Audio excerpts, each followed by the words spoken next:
guys फेरि पनि हाम्रो केटाहरूले खाजासाजा खाइसक्यो आज चाहिँ निकै काम पनि दामी हुँदैछ अनि के कसो हुन्छ मेरो ब्लग तपाईँहरूलाई मजा आएको छ कि छैन होइन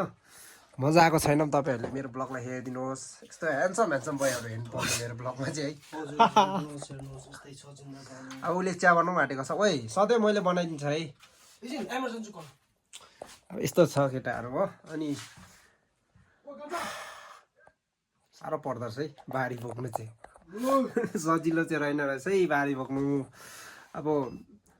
हामी त उता गुम्बामा बस्दाखेरि बारी सारी बोक्दैन अब खासै बोक्नु पर्दैन अब बस्ती बस्यो भने चाहिँ बोक्नुपर्छ हामी त्यही माथि अब केटा मान्छेहरू यस्तो काम गरेर नि केही फाइदै छैन नि त गराएको होइन गराएर हल्का सहयोग गर्नुपर्छ सबैलाई यस्तो हल्का गर्नुपर्छ अन्त कामै गरेन भने त केही फाइदा छैन अन्त अझै बाध्य जो हुन्छ त्यही भएर चाहिँ म पनि काम गर्नुलाई निस्केको अब काम हल्का हल्का सिक्दैछु खासै काममा चाहिँ पारा चाहिँ आउँदैन हो तर पनि कामहरू सिक्दैछु अन्त निकै पारा चाहिँ ल्याउँदैछ हो अब बारी बोक्नु चाहिँ निकै साह्रो रहेछ पुरा डाँडाहरू दुख्दो रहेछ है त